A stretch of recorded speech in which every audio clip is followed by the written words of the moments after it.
Are you ready to win some fantasy baseball championships heading into the final week of the season? I know I am. I know Dinger Dan Harris is, and we want to assist the Peanuts and the Cracker Jacks the best we can.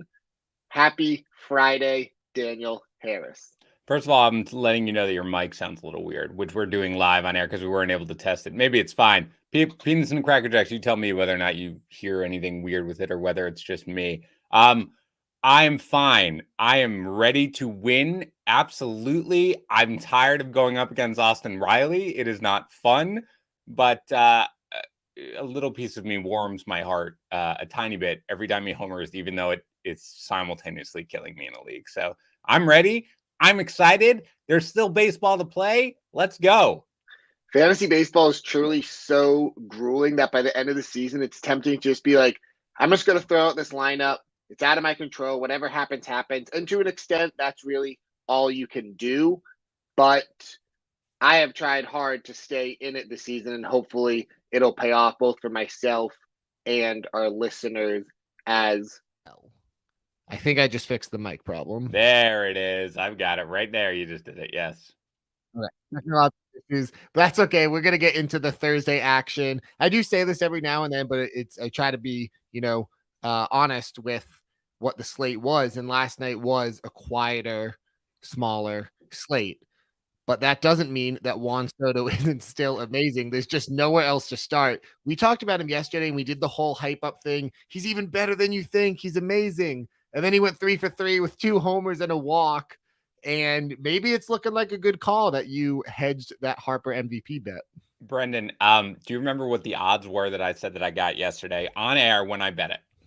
If my memory serves me correctly, 2,800. Plus 2,800, okay? And so for those of you who don't gamble very much, it's fine. That's essentially 28 times what you bet, okay? So if you bet $10 and you win 280. Brendan, that was yesterday during the day, plus 2,800. Would you like to tell me what you think the odds are at now without looking it up, please? Geez. He had another big game. Phillies won though 2,400, 2,200, something like that. It's a good guess. That's what I would have said as well. It's plus 450. That plus 450 based on last night. Plus 450. Like that's how fast people are coming around to it. I don't know if anybody out here bets or anything like that, but that's insane. And I get that we're at the end of the season, right? So like a little thing can make a huge difference. But I still think Harper's going to win, and he's the overwhelming favorite at minus 215. He is playing amazing, and he's doing everything he can. And the Phillies won, and the Braves lost, and they're 2 games back. So maybe the fact that the Phillies don't make it, even if they don't make it, he kept them in there for so long. But Juan Soto, based purely on performance, is out of control and the best player in baseball right now, and would deserve the award. He has a 545 on base percentage since the All-Star break. I truly can't get over how insane that is. And there's going to be a lot of time in the offseason to break down where that ranks in a historical context. This is Barry Bonds type stuff. This is early career Ted Williams type stuff. Juan Soto has ascended past comparing him to Tatis and Acuna and the other young stars in the game. And we're talking all-time legendary performance with Juan Soto. Yeah. Ridiculous. The Phillies did win. They scored 12 unanswered runs after being down 6-0 against the Pirates. JT Realmuto was a big part of it. He went 3 for 3 with a homer and 4 RBIs. So this Phillies offense is showing us that they aren't going to go away heading into the final week of the season. A nice game from Realmuto here. There's been a lot of catcher talk on this podcast recently, but he has more or less done what, you'd reasonably expect him to do with the added stolen bases. Yeah, he's been in and out of the lineup a little bit, so there's that. But yeah, for the most part, you're pretty happy if you drafted him. I mean, he's only batting, he's batting 270. That's fine for him. That's where you basically expect. He's got 16 home runs, but you're right. The 13 steals from a catcher and 72 RBI from a catcher is great. Like we talked about Posey, right? Doesn't Posey have like something like 50 RBI or something like that? Like I think it was less, like 47 or something. That's great. It's just that he has been completely overshadowed by that guy whose name I won't mention because he hits a home run every single time I do. He's awesome, but I look forward to debating who's going to be my number 1 catcher next year. Yep. Lots of catcher talk on the Leading Off podcast lately. My final up, I had Ryan Mountcastle, who homered Yes. for the 17th time in 52 games since the All-Star break. It seems like we just throw in into the notes section, oh, Mountcastle homered, congrats, Mike Mayer, all that stuff. But it really has been a big second half for him. Is he someone that you are buying into? Because I've kind of viewed him at times as one of those streaky power hitters, but he's putting it together for a longer stretch now.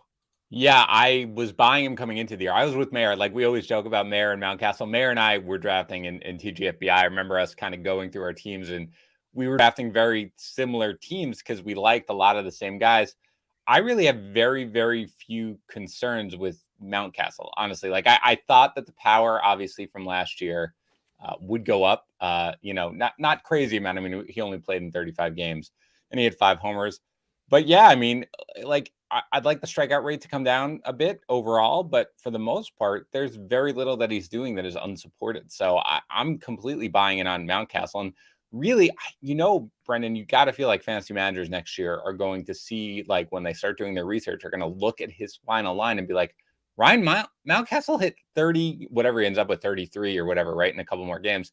33 home run. They're gonna, like, if they kind of tailed off like most people did, you're going to ask them how many home runs do you think he hit, and they'll say like 20, something like that. So yeah, I'm buying it, man. I'm fully invested for next year. On the downside, we talked about the Phillies making that big comeback, but they were down 6-0. And the reason was because Aaron Nola pitched 6 innings, gave up 6 hits, 6 earned runs against the Pirates. It was such a good matchup. I truly apologize because I was saying, start him no matter what. It's been the strangest season for him. There might have been some fantasy managers who already said I'm out and they didn't use him in this one. I'm still going to be in on him next year. The underlying numbers are still so good. We don't have to go down the full Aaron Nola rabbit hole, but is there anything to take away from this start that we didn't already discuss? Not really. It's just more of the same. And I still think I will be buying as well, but obviously very disappointing for fantasy managers down the stretch who cannot afford an outing where you give up 6 runs. A 4.64 ERA for Nola with 1 start left. If you're playing next week, would you use him against the Braves? Only if I had to at this point. And the Braves are so scary as their lineup right now. So only if I absolutely had to, because the FIP and the XFIP, none of that really matters right now. If it's 1 start left, I would probably try to avoid, unless I was desperate for a start, in which case it's Aaron Nola. You can live with it. I'm going to bump all these, the quote unquote, the downs from last night and then the duds all together, because they were kind of the theme of yesterday, in my opinion, honestly, was a lot of starting pitchers letting us down when it might have mattered most. Aaron Savali, he's not as in the higher tier as some of the rest of these guys, but if you used him against the White Sox yesterday, 1 2/3 innings, 7 earned runs, he was destined for regression when he was pitching very well early in the season, but it hit in a big way. Yeah, stinks. It really does. And again, it wasn't like all great, obviously, because a couple starts ago, he'd allowed 7 runs, 5 earned, and stuff like that. But yeah, I mean, against the White Sox, was that in the first or second game? That was in the first game that it was the first game of the doubleheader. Right. Yeah. I don't know, man. Like, I don't hold it again. I don't hold anything that Savali is doing against him for next year. It's just obvious, like, you can't start him right. 2 of his last 3 starts have been absolutely disastrous. So I'll probably buy next year, to the extent I buy, not like Mayor buys, but like a buyer of just like, okay, a late round guy who I feel like I could probably plug in the back end of my rotation. But for the rest of the year, like, no, I'm out in his remaining start. These other pitchers, these other 4 pitchers were disappointments. Yesterday, there might not be a ton of takeaways other than bad timing, but let me know if any of them stand out to you. Max Scherzer, 5 runs in 5 innings in Coors Field. Coors is still Coors. Adam Wainwright, 4 innings, 5 earned runs against the Brewers. The Cardinals won their 12th in a row anyway. Logan Webb let me down, 4 innings, 4 runs against the Padres. And then Yu Darvish, 5 1/3 innings, 4 runs against the Giants. I think that realistically, like, what are we like for the rest of the year? Whatever. Obviously, Max Scherzer is fine. Wainwright had been amazing. Like, surprise. I know he gave the grand slam early and everything like that. Logan Webb had been fantastic. So just kind of a dud. The guy who's interesting to me is Darvish Tuma. Like, again, here you go, 2022, ballpark it. Like, what do you think you're going to be thinking about a guy like you, Darvish, who has pretty much fallen off a cliff in the second half of the season going into next year in terms of your starting pitcher rankings? I will say this, that if you're someone who still likes Darvish, you're probably going to be able to get him next year because you just got to think about the industry as a whole. He faded hard in the second half. He's getting older. He burned a lot of people this year. So there's not going to be a lot of people who are wanting to tout him. There's going to be all these young guys coming up. Man, I don't know. I see him being ranked in the 20s among starting pitchers, and that's just like a very early thought, but it's going to be a tough one. Yeah, it's weird. I guess I'll ask you this, Tuma. I have him in our league together for $13 out of a $260 budget. Now, you know, pitching is a little weird in that league because it's only 7 spots. Do you keep you Darvish for $13 in that league? Jeez, it's so close. It's so close. The I probably answer's yes. wouldn't. The answer is yes, you do. Okay, Most likely. okay. Well, it might not be. What do I know? But I mean, you know, the thing is, Tuma, like, this isn't a total disaster he's still got, I know he was so great in the first half and he's like fallen off. He's still got like a 107 whip. His walk rate is still really good. He's still striking out batters. His expected ERA is 3.28. Like, he's got a lot of mileage on his arms. This might just be one where we think, you know what, that entire Padres team, I'm just going to kind of close my eyes as to what happened over the latter quarter of the season, because that was just a disastrous sort of like fall from grace where they all hated each other and it was all terrible. So my guess is I'll buy the dip on him. Like, I'll take the plunge on him for him, because I don't think it's been so bad that I see all these signs that he's just washed up or anything like that. Yeah. And as for the others, like I said, it is just really bad timing on some pitchers who were performing very well. Yeah, Max Scherzer sucks. But some news and notes. It does look like Shane Baz is going to start on Sunday against the Marlins. So if you do play in a daily lineup league and he's out there, I would add him and use him for that.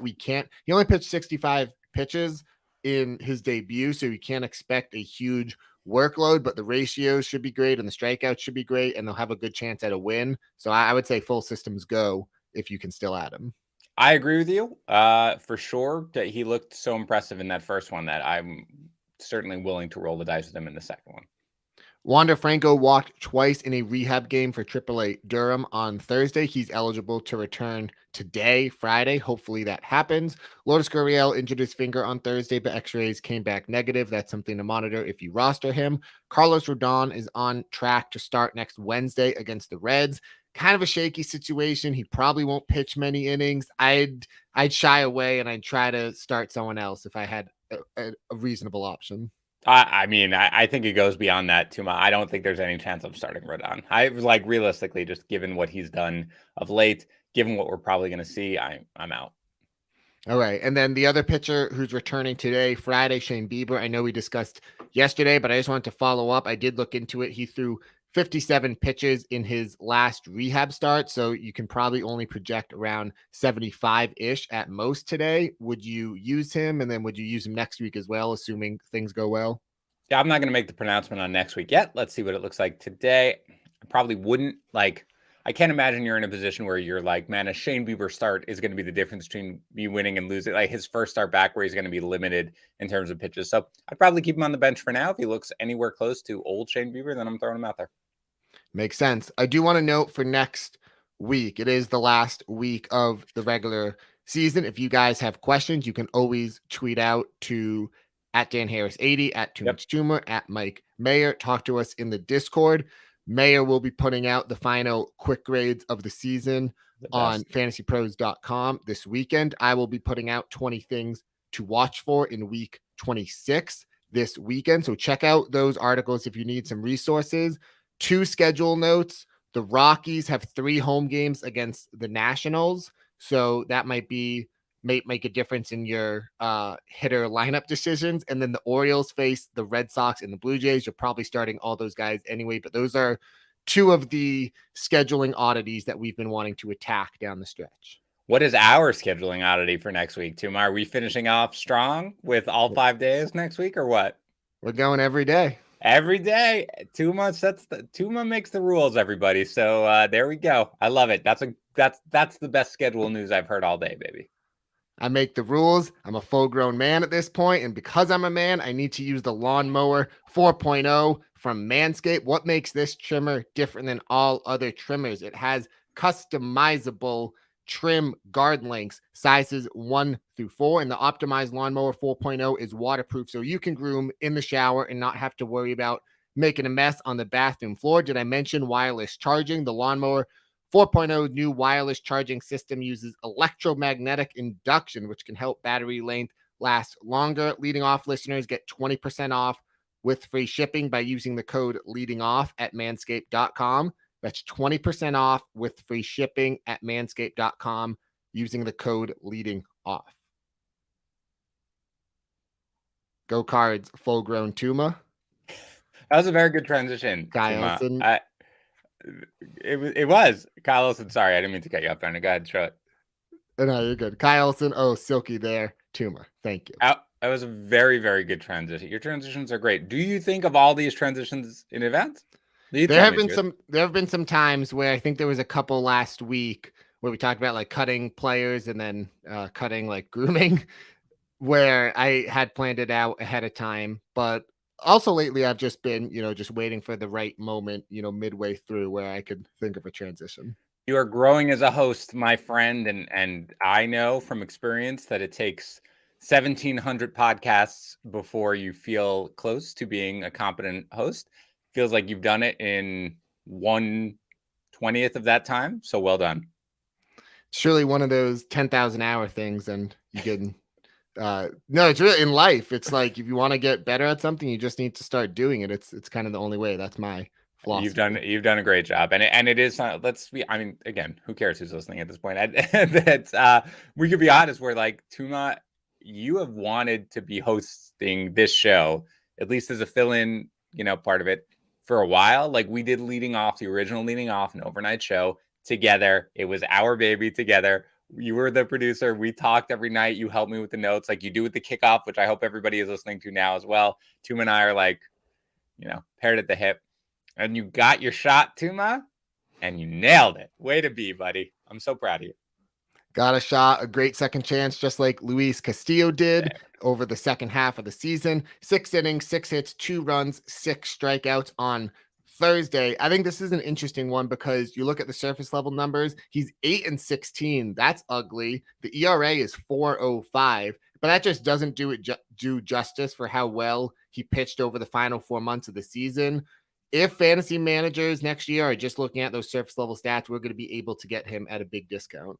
There's a lot of these guys, Brendan, that I feel like I'm so fascinated to see what's going to happen next year because Castillo probably ended a lot of their seasons just by how terrible he was in the first half, right? I mean, I remember us talking, and I remember saying, I can't defend him anymore. Like, forget about this. We can just move on at this point because there's no way that I can essentially defend what he's doing or argue this is why you need to be starting him going forward. I'm just trying to look at his ERA. What's his ERA for the first and second half? Do you have that?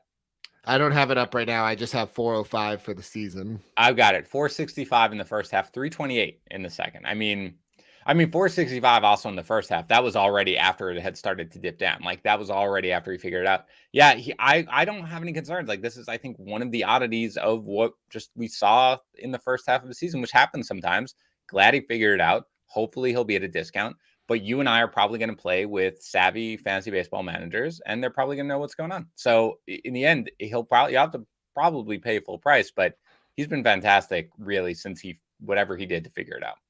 I think Castillo's season has just been about recalibrating our expectations on him, where it seemed like for a couple of years there, he kept getting pushed up, always top 15, always top 12 in the starting pitcher rankings. At this point, I just think he's a rock solid number 2, kind of in that Jose Barrios range where he's kind of settled into in his career. And I no longer have, SP1 ace like expectations for Castillo anymore, but I would love him as my SP2. And I think we'll be able to get him as an SP3. Yeah, I think that's right. Alex Cobb. This is an odd one. He pitched 5 2/3 innings, 4 hits, 1 run against the Astros on Thursday. So that was pretty impressive. It was his second start since returning from the IL, and he threw over 90 pitches. I just want to shout him out as a streaming option next week. He gets the Rangers in a good matchup. it feels Alex Cobb, he's had this like up and down, this good underlying numbers. He's had some up and down results, but things are clicking at the right time, and that matchup is really good. He's got a 3.46 ERA, dude. Like, Alex Cobb, it was good. And I remember he was like usable for a very short period of time. Then it all fell apart. You do run the risk of it, like an Aaron Nola on steroids outing here when you roll with Alex Cobb. But given the matchup, yeah, I probably would like give it a shot. He looked good yesterday. Michael Kopech made a spot start. He pitched just 2 innings, 2 scoreless with 4 strikeouts. He's one I really want to monitor the news this offseason, because if the White Sox go into 2022 and say he's a starter, I think he'll be, just the perfect late round target among starting pitchers. Yeah, this is correct. Because again, I think that this year was really an interesting one, because he had the weird thing last year where like there were all these rumblings about how like maybe his heart's not in baseball. Like maybe he doesn't want to be a pitcher. And then you were like, well, you know what? He still seems like everything was good in spring training. You thought he might really run here at the end of the, and get a spot in the rotation. But then you had like Carlos Rodon come out of nowhere, and the White Sox just totally ran with it. And he was, banged up. So he didn't really get a shot. But yeah, if he gets a spot in that rotation, I'll be buying for sure. And it was good at the very least that he's obviously like long-term from a dynasty standpoint. I think you can totally buy at this point. So it's good.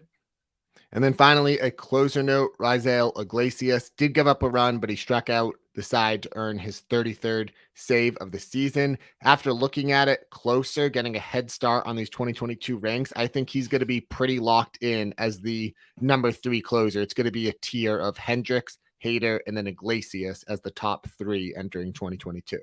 I have not done my 2022 rankings because only psychos do that already. But I'm not going to argue with you. Like, he was probably top 5 for me coming in, over the second half of the season. So that sounds good to me. Couple hitting standouts again, a lighter slate, Austin Riley homered again. Man, if Dan had just taken Austin Riley for the home run call every day, it would be done. It would be done. He'd be running away with it. It would be done. It would all be over. It would all be over. Yeah, you would have been up 3 if you had kept taking him. Teoscar Hernandez hit his 30th homer.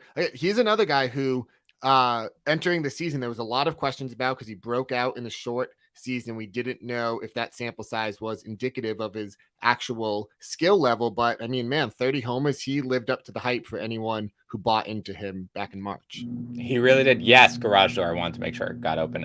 Yeah, he did. And I think a lot of people probably haven't paid attention to it again, but yeah, this was basically, I won't say it was like the top percentile of the outcome that he could have had, but in that lineup, especially, given the parks and everything like that, it's all good for Teoscar Hernandez. So if fantasy managers bought into him in the beginning of the year, they really made out. This is why I love leading off in September, because there was a huge football, well, not a huge football game, but like Christian McCaffrey got hurt, one of the biggest fantasy football storylines you could ever imagine. And here I am recommending Nick Gordon, who went 3 for 4 yes. with a 3-run homer, career high 4 RBIs. He's been hot lately. He doesn't have like any power at all, but he's up to 10 stolen bases in 65 games. Look, this is just the type name where if you need to get a warm body in there who's playing well over the final week of the season, Nick Gordon could be the guy for you. This is absolutely. And I remember there was probably like a month or a month and a half ago where Gordon was up and playing because there were so many injuries. And I was like, ooh, this could be a stolen base guy. And then he barely played and then he got sent back down. Gordon, absolutely, man. Like, there are stolen bases. If they're tight, pick up Gordon, roll with him for the final week of the season. Completely agree. JP34, Tuma has a rough draft of 2023 already. I think it's more like 2025. Like, at this point, Tuma's like, I don't know which starter to rank higher right now. This is all he does all day long. It's insane.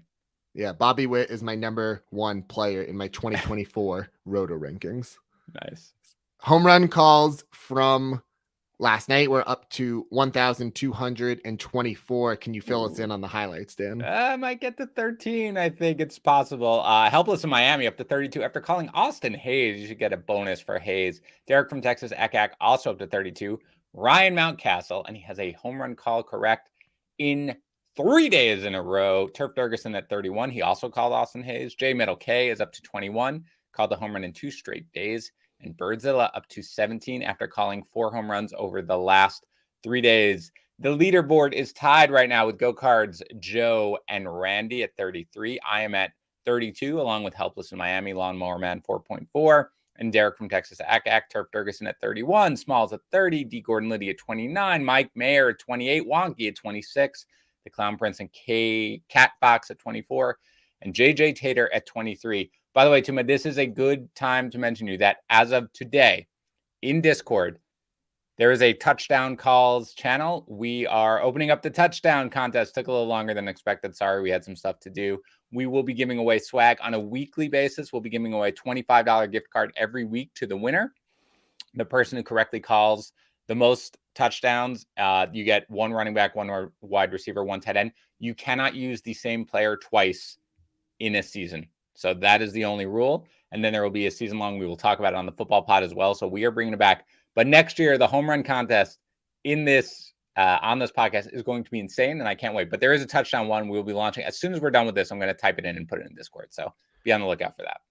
One of the major successes of the 2021 season has been the home run contest. Just looking at it, yeah, there's 7 people who either have 33 or 32 homers heading into the second to last weekend of the season. So it's going to be fun to monitor down the stretch. We'll get Dan's pick in a second. Yep. There's a full slate of DFS, 15 games, lots going on, lots of aces. Man, we might want to double check Corbin Burns. We have him listed here. I thought I saw he got bumped to Saturday. I could be wrong.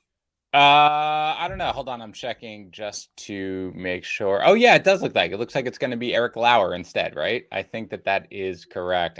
But you know who we blame for that. But you do have Garrett Cole. He's at 11,000 and 10-8 going up against the Red Sox. I don't know if you trust that. Jose Barrios, 9,700 on FanDuel, 9,500 on DraftKings. Dylan Cease against Bieber, obviously in Cleveland, 9,000 and 9,000. So that's, those are really more cash game arms. You've got Kyle Gibson up against Pittsburgh for 8,600 on FanDuel and 7,900 on DraftKings. And then Sonny Gray against Washington, 8,800 on FanDuel, 8,600 on DraftKings. Those are more GPP or secondary arms. Massive Red Sox Yankees series this weekend. I will be there tomorrow, Saturday. Mayer has already given up, so he doesn't get to cheer when we host the wild card game. Some game stacks: the Orioles against Spencer Howard and the Rangers, and then the Blue Jays against Baylor Obi and the Twins. Man, the Blue Jays matchups down the stretch are just incredible. Some lineup builders that Mike Mayer, we know from his late night text last night, was working hard on. Yes, and he loves it. He does it every time, and this is all he wants to do. Ryan Mountcastle, I don't know if anybody on this podcast has ever heard of him, going up against Texas, 3,200 on FanDuel, 4,400 on DraftKings. Tommy LaStella against Colorado, and Lamont Wade against Colorado. LaStella is 3,100 on FanDuel, 3,900 on DraftKings. Lamont Wade, 3,300 and 4,600. And then G-Man Choi against Miami, 2,500 and 3,300. I will say that I need Lamont Wade to do well, and I started him because of Mayer's quick grade. So Mayer has a lot invested in Lamont Wade going tonight. So let's go. Giants are in Coors this weekend, and I'm surprised that's not where you're going with your home run call. It's not. And again, this is one of the things where I have a lot invested in the Giants for my season-long league. So I'm not going, although I would gladly go with Brandon Belt. But instead, I'm going to the Mets, who are not facing Corbin Burns, which I obviously knew because it was my home run call, against Eric Lauer. I am going with Alonso in Milwaukee. I think he's going deep now because of the fact that I finally sort of ripped the Band-Aid off and figured out how to actually make a home run call in the Discord channel like 2 weeks ago, and I really enjoy it. Actually, Alonso is not my weekend pick. Okay, so I'm going to make a pick on Saturday. I'm going to make a pick on Sunday. There, I will probably go to San Francisco or Colorado, whoever. And that will be that. But for tonight, Pete Alonso, get me tied with Joey P and the rest of the Peanuts and the Cracker Jacks and try to win the whole thing. It's all coming down to the final 10 days of the season, and Dan is putting his trust in a New York Met. What could go wrong? Exactly. We did it. We made it through another week. I can't believe there's only 1 week left of baseball. I sat down to start writing 20 things earlier this morning, and I was like, wait, this is the last time I'm doing it this year. it's been a long season. It's been fun. I truly hope that all the Peanuts and the Cracker Jacks are still competing in their leagues and can hopefully win some titles. Flags fly forever. When I remember all my fantasy baseball championships I've won, so I really want the Peanuts and the Cracker Jacks to be doing that this year. Yeah, And thank you. I do have, again, one that I'm heavily invested in. I remember most of them back to like 1960s. When we get beyond that, though, it's just the memory it's like hazy. I don't have it. Yeah, Dan was big on Willie Mays in his rookie year, and that did help propel him to a title. All right, we've said it all. Everyone, enjoy your weekend. Tweet at us if you have questions. Talk to us in the Discord. Let's finish this thing strong. Dan and I will be back next week. Thanks, everyone. Have a great weekend.